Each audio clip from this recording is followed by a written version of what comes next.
Hello everyone, sorry I got the error going. This was a donated request from YouBuyWeRush, Islam Fact or Fiction. Excuse me. Is that Sheikh Uthman Ibn Farooq? Did I say his name right? Sheikh? I don't know. Sheikh. I can't say it. Alright? Okay, I apologize. I'm not good at those. We're going to break this down into three 17-ish minute videos. Before we get started, there's a thanks button. You too can donate to the channel if you'd like, and you can request a video. You don't have to. You can subscribe, and if you don't want to do any of that, just give me a thumbs up. Video. Today is going to be a presentation to talk about some of what you may have been fed through different news media, print media, through different campaigns, Trump. So you may have something that may have been fed to you. Did he just say Trump? But they're not reality. You have to fact check. Are you really worth 50 billion or not? So you have to realize there's a difference between opinion and fact. And this is something that Fox News tries very hard to blur, but we want to try to demystify that and clarify fact from fiction. So we're going to be talking about Islam. And as a Muslim, I want to share this with everybody. And the point of this presentation today is to build bridges, not to build walls. First thing, when I was going to school here, and I was raised here in San Diego, we used to find these little books, and used to say, Allah, the moon god, or you would have this, Allah, the Muslim god, or something like this. And this fiction has been portrayed by many people who are trying to delude. I one time heard, very early on, what did they say? Allah is the Arabic word for Muhammad, their prophet. So they're praying to the Prophet Muhammad, calling him Allah, you know, something like that. And I was just like, okay, well, I don't know Arabic, so okay. You gotta understand, I was a kid. I was, 6 to 8, and I remember that because of the story I've told about my neighbor at the time. Her name was Muna, and Kevin, I've called him Keith before, but Keith was his brother, different person. But Kevin, who Muna hit over the head with the frying pan, which I was a kid, it was very funny, but it's not, I mean, domestic violence is not funny, but I was a kid and I didn't know any better. But there was Mustafa, who I was friends with. He was my age. And then he had a brother, Kareem, and he had a sister who was she was like an infant. So I barely remember her. But yeah, they were, somebody was referencing them because Kevin was from Pakistan. Muna, I don't know, maybe Muna was from Pakistan as well. But they were talking, those people, that's the Kevin, that's not his real name. That's his white American name. And I was like, okay. I'm a kid, I have no idea. And then they were telling me all about, they pray to that, and I had more questions. I was just like, okay, well, who's Muhammad? Who's that guy? And so all they did was just confuse me more. But anyways, back to the story. The true message of Islam. And this is something so funny that I can't believe that people actually still say these things when there is no root for this at all. By the way, this was in the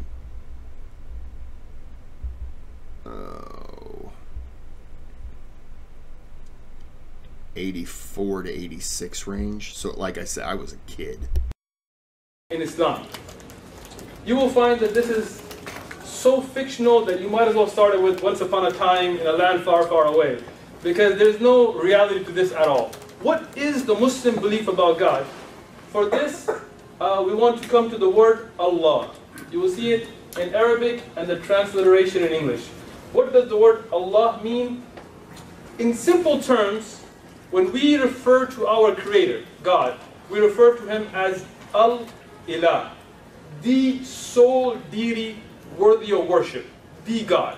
Yani, there is only one that has this title that is deserving to, the one who is our Creator, the one who is our Master, the one who feeds us, the one who created the universe, the one who gave us purpose in life. That Creator, we refer to Him as Allah. But it's not just the word Allah. We know Allah or God through many names, many attributes. The most merciful, the most forgiving, the most loving, the one who guides, the one who transitions things, the one who develops things, the one who made this universe, the one who sustains the universe, not just humans and animals, but all of the creatures. So we know Allah through many names. So we don't want to give this impression that some people do as if we have our proprietary God. No. That same God that sent Jesus, that sent Moses, that sent Abraham, the one who created everything above us and below us, that's the one God we believe in. The word Allah is unique, although you will find it in other faiths as well. If you look at the Abrahamic faiths in the Aramaic language, the language spoken by Jesus, many of you may be Christians, or at least you were raised in Christian households. But you should realize, what did Jesus himself do? You find these little signals, right? Like, what would Jesus do? But do you really know what Jesus would do? I mean, do you really know what He did when He woke up, when He went to sleep? How He prayed, what language He spoke? Do you pray in the same language as Jesus does? You should think about these things. Many of you may be following the Jewish traditions, and you should know, are you praying in the same Hebrew that Moses did? Because if you do, and if you go back to the Abrahamic languages, whether it's Aramaic, whether it's Hebrew, you will find the word for God, whether it's Elohim or Ilah, in different ways, but all coming back to the same root that we find the word Allah in as well. So in reality, when you say Allah, you are closer to what Jesus said than saying God. And I'll tell you why. Not only is it pronounced that way, but in the understanding. And if you get an Arabic Bible, you get a New Testament, Old Testament, you can look up these references. I can give you these PowerPoint slides, a copy, and you will find the word Allah continuously in the Bible as well. Why don't we like the word God? Well, think about it this way. If you have a God, could you have a goddess? That's a question. Because at UCSD, you should be getting better answers. Come on, man. State was doing better than you guys. So, can you have a goddess? I might be mistaken, but isn't it in Arabic Rabb? I'm sorry? Christians, don't they say Rabb? Sure, but Rabb has a different meaning. As Muslims, we say Rabb as well. Rabb al-Alameen. Rabb means the master, right? You could, in Arabic, whether you're speaking in Fusha or you're speaking in a dialect, you could say Rabb al-Bayt, the owner of the house. Rabb al-Mahal, the owner of the store. But Allah is a different word. The word Allah does not just denote the owner, but the one, only God that there could be. Al, yani for marifa, ilah, God. So, Rabb can be used, as I said, we know Allah through many names. Ar-Rahman, Ar-Rahim, Malik, Al-Quddus, Rabbul Alameen, Dhul Jalali wal Ikram. But the word Allah is unique. Rabb can be used for other than Allah, but Allah cannot be used for other than Allah. So, let me ask you a question again. If you say God, could you have a goddess? Yes or no? Yeah. Ask me. The one who asked the question. Oh, Or you're just going to ask the question and go to sleep? No. All right. So, God would denote gender because you're speaking about a male. Because if it was a female, it would be. Oh, that's a good. Yeah, because I wasn't thinking. Even though, yeah, goddess would determine. Oh, yeah, that's a good one. Wow, yeah, that's good.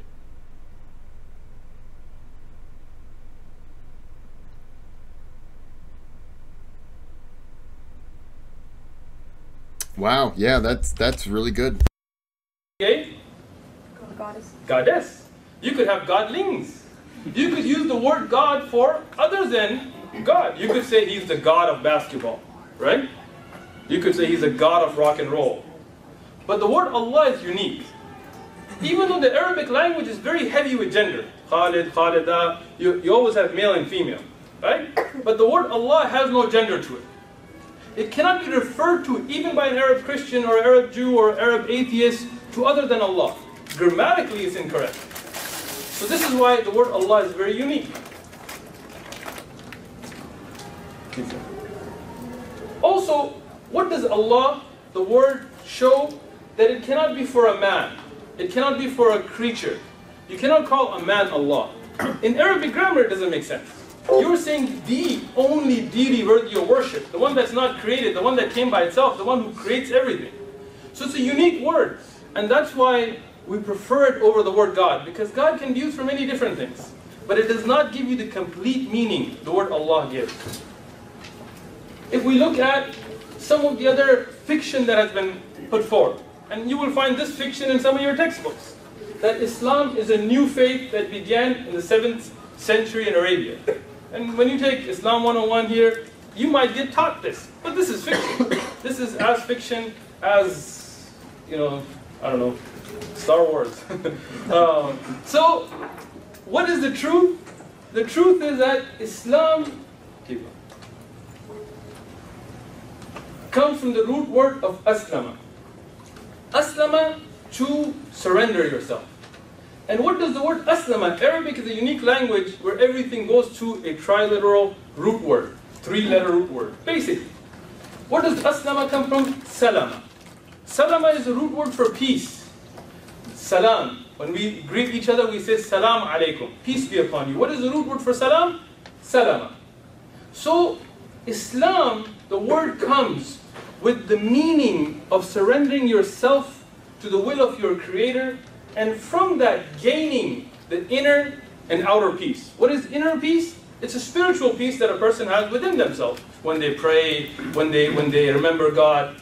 And then there is an outer peace in society that comes from implementing those rulings that Allah has sent to govern society. So for this, Allah subhanahu wa ta'ala sent this religion of Islam. But this was not something that was named after a man. For example, if you look at the word Christianity, what is it named after? Christ. So if you look at Jesus Christ and those followers, they will be Christians. They will be following the religion of Christianity. Judaism. Not you. Hog. So, Judaism, what would it be named after? Am I at the right university? Maybe I took a wrong turn and got into some college or something. UCSB, I was expecting some. Judaism, what's it named after? Judah. Judaism. Buddhism. Buddha? I heard the answer. Alright. Buddhism. Confucianism. But we're not Muhammadans. We're Muslims. And that means we're not named after any man. Islam didn't begin with Muhammad, peace be upon him. Islam has been that same faith that Adam professed, that Noah brought, that Abraham, Ishmael, Moses, Jesus, Muhammad, peace be upon all of them. The same faith is what's called Islam to us. When those prophets, those close people of God, surrendered themselves and followed the will of their Creator, they were Muslims. That's what a Muslim is. Muslim, now, just to make it clear, since we're in fact and fiction and all that, we're not Islamic, we're Muslim. And the religion is called Islam. Alright? I don't want to hear, so are you Islamic? Well, it's like going to Mexico and saying, are you Spanish and do you speak Mexican? So, Spanish is the language, Mexican are the people. So like that, Muslim are the people and Islam is the faith. What is Islam? It is that same religion that all the prophets brought, that was to follow the will of our Creator. And the one who submits to that, the one who follows that is a Muslim. So, when we look at the Quran itself, it tells us that we were all Muslims. And we'll discuss that under prophets. Now, another misconception. Now, I don't know, maybe you guys are pretty educated here, so you're not going to follow this, but you do hear this a lot, is that all Muslims are Arabs. Right? And this is something that couldn't be further from the truth, but the media kind of makes it seem that way. If we look at the word Muslim, is the one who submits. The Quran clearly states to us that Jesus, peace be upon him, he said, we are the helpers of Allah, we believe in Allah, and we bear witness that we are Muslims. So it connects a Muslim to the earlier prophets as well. And we look at the word Muslim in the Quran, it states that this was something that was chosen and preferred by Abraham himself. And if you look at the Muslim world today, you will find that the majority of the Muslims are not from Arab lands. If you look at the Arab countries, at most you have about 14 to 15% of the Muslim world. Now, I swear we'll give you some prizes for getting these later, right? But for now, who can tell me what is the most populated Muslim country in the world? Indonesia. Not you guys. Indonesia. Oh, I was going to throw out a name, but I think he just said. Okay, that is correct. So, Indonesia. not you guys. Indonesia, that is correct. Indonesia? Is that what he said? Indonesia is on my top 10 list of countries that watch my videos. I think you're down like the 7 to 8 range, like 3%. It's okay. US is number 1 and you're at like 9.7%. So, you know, my own country doesn't watch me, so it's okay. So, when you think about this, over 200 million Muslims in Indonesia, but most of you before here, those who studied apparently, wouldn't even associate Indonesia with Muslims. You know, if you look at the most populated Arab country from the Muslim countries, it would be Egypt, around 90 million, which is not even half of Indonesia. Even if you look at the top 10 countries of the Muslim world, you will find the top of them are all non-Arab countries. So 85% of the Muslim world is not Arab. And not all Arabs are Muslim. You have many Arabs that are Christian, that are Jewish, that are Chaldeans here, that are atheists. So this is not anything to do with ethnicity. Rather, it has to do with the faith of belief. Alright, next idea, or let's see if it's fact or fiction, which is that Muslims don't believe in Jesus. Now, if you've been listening to me and haven't been daydreaming, then you already know that we do. But I want to explain this in some depth. Keep going. Right. So, as I said, in the Quran itself, as every Muslim believes, the Prophet Jesus and his mother Mary have been mentioned, and Allah has praised Jesus in the Quran. And we as Muslims believe in Jesus, and in my opinion, closer to what the original followers of Jesus, those apostles, those people that were in the early Christian faith, than what you find today. Because if you look it up historically, if you look at the Jesus that you see in your pictures today, this blonde-haired, long-haired white guy on a cross with nails through his hand, historically that's just not correct. I mean, let's just take it at something very simple. If you put a nail through a hand, it's going to rip out. You can't crucify somebody and putting nails through their hand. It's just scientifically not possible. So if you look at what as Muslims we believe in Jesus as a pious man, as somebody who came and brought the message of God.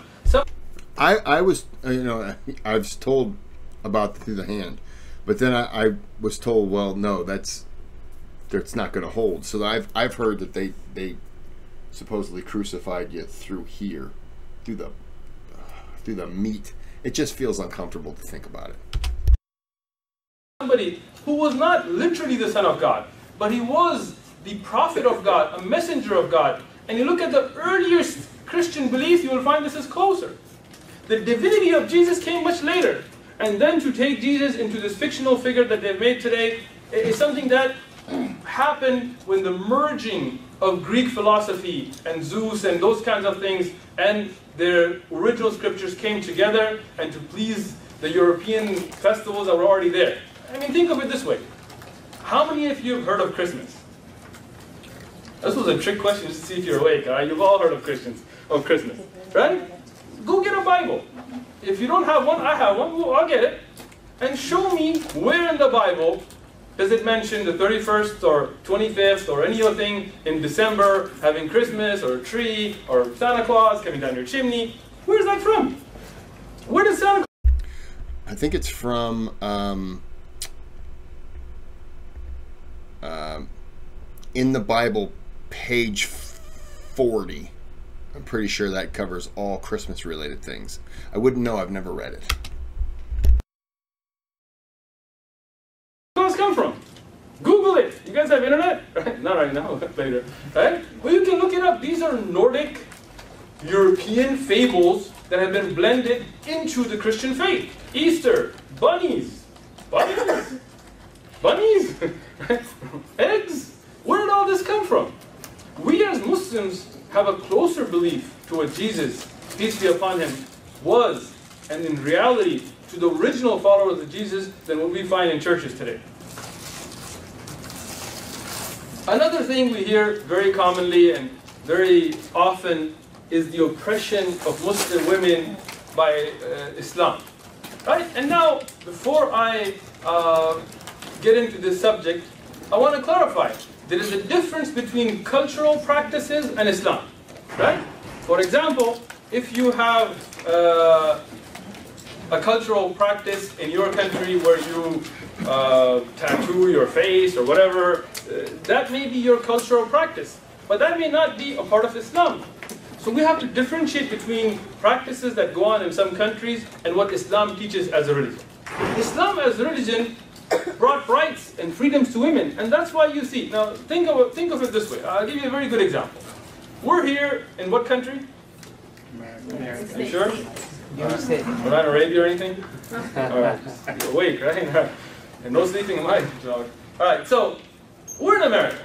And this is a free country until the next election. So far, we're a free country, and we have a choice. If anybody wants to be Muslim here, they have a choice. If somebody doesn't want to be Muslim, they have a choice, right or wrong?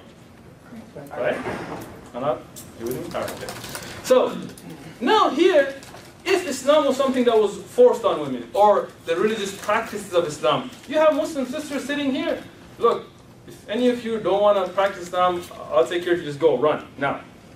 Nobody's running. People choose Islam. And more women are becoming Muslim than even men. So it shows that this is something that has been developed in Hollywood more than in reality. In fact, when you look at the issue of hijab, we talk about the hijab as you see some of the sisters wearing here today. This is the thing that most media outlets want to make this fictional idea that women are forced to wear hijab. But you can ask these sisters here, after the talk, ask one of them, who forced you? Nobody did. You had a choice, and you chose that. And not only is hijab something in Islam, but you find it in all of the earlier faiths. This is a fact. You don't believe me? There's a reference right there. Go look it up in the Bible. This is a verse from the Bible itself. Now, before I mention the verse and before we discuss, there is a difference in attitude towards hijab in Islam and in the other faiths due to some corruption that has happened to the earlier books. So we will discuss that. But the fact of the matter is that the concept of this modest clothing called hijab has been there throughout all the faiths, and not just Abrahamic faiths, as we will discuss. In the Bible, we find, and references are there, you can look it up in the Bible you have at home, but a woman dishonors her head if she prays or prophesies without a covering on her head. For this is the same as shaving her head. Wow, man, get a big... Anyway, yes, if she refuses to wear a head covering, she should cut off all her hair. But since it is shameful for a woman to have her hair cut or her head shaved, she should wear a covering. Bible, New Testament, look it up. Verses there, right? I'm going to go ahead and end it. It's a little bit longer, but I wanted him to get all that out. I'm going to go ahead and end this here, part one. This is going to be a three-parter. This is the same guy from the other video with the Karen called the police, I believe. And I like that guy. It sounds like somebody's unwrapping Christmas gifts, though. In the back making all the noise. That's not me. But we're going to end this here. I thought I hit a button. Sorry, I panicked for a second. I was going to end the video and I didn't mean to. Okay, so now I'm going to end the video. And I will be back with part two. So until then, please have a good day and have a good night.